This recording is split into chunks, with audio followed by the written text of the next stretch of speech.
Bentley Bentayga full overview likes to think of the Volkswagen Group luxury brand as schoolmates working on similar class projects, again and again.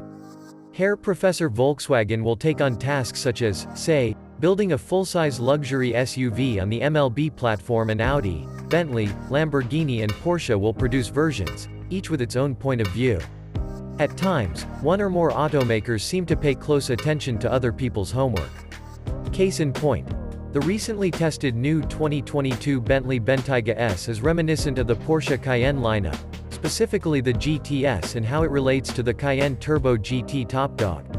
So, what's with the Bentayga S and Cayenne GTS? It's all about positioning.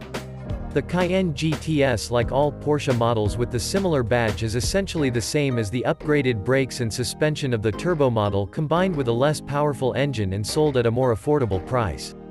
The new Bentayga S has a similar relationship to the most advanced Bentayga Speed.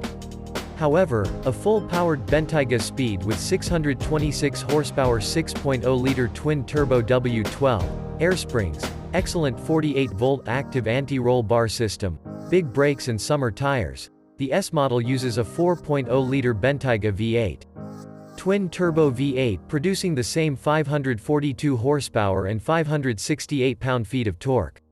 The S blurs the lines by also getting a stiffer, sportier tone to its air suspension, and a 48-volt anti-roll bar system with the new Sport mode as standard. Stability controls have also been recalibrated to allow for a more aggressive ride, while the torque vectoring system has been reprogrammed to help make the large Bentley a better dancer through tight corners. Most notable are the unique 22-inch wheels, and the new Sport's tougher exhaust system. The Bentayga S also gets black trim, a large rear spoiler, and dark colors on the headlights and taillights. The 2022 Bentayga S also benefits from the mid-cycle updates Bentley is making for the 2021 lineup. How fast is Bentayga S dropping 4 cylinders, not to mention 84 horsepower, to the Bentayga Speed? The S is unsurprisingly slower, but not by much, given the timing at hand. The 0-60 miles per hour run takes just 3.6 seconds, while the quarter-mile passes in 12.1 seconds at 113.6 miles per hour. Speed took 3.1 seconds to hit 60 and ran a quarter in 11.5 at 120.7. As might be expected, there were no deltas in the 60 miles per hour braking test, with both stopping at 114 feet, but the figure 8 showed little difference, with the S posting a lap average of 25.0 seconds at 0.76 grams versus 24.6 at 0.79 grams for Speed.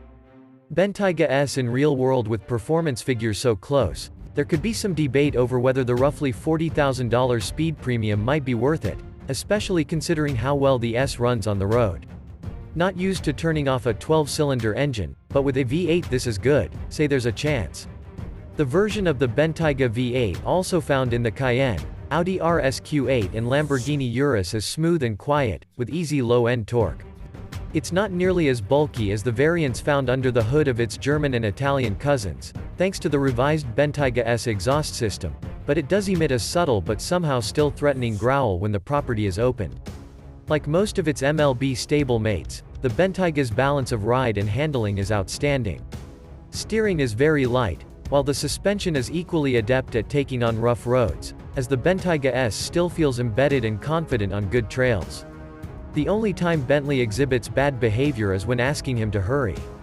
It's not like the Cayenne GTS, which was able to get by with the turbo model almost everywhere except the straights. When overexcited and treating the Bentayga S like a Speed, the transmission tends to upshift too early and downshift a bit too late, necessitating the use of paddles mounted on the steering wheel. And the V8's excellent power delivery makes it pretty easy to beat the brakes. Inside the Bentayga S, not that it's incapable, but the Bentayga S is a lot more fun on a grand touring tour than when it's cruising down the winding tarmac. We'll also be much happier. It's hard to imagine the Bentayga's cabin being any nicer than it was when it first launched, but the refresh for 2021 is worth refreshing the inside. At the front, the seats are more comfortable and better supported, and the digital instrument cluster and infotainment display are enhanced.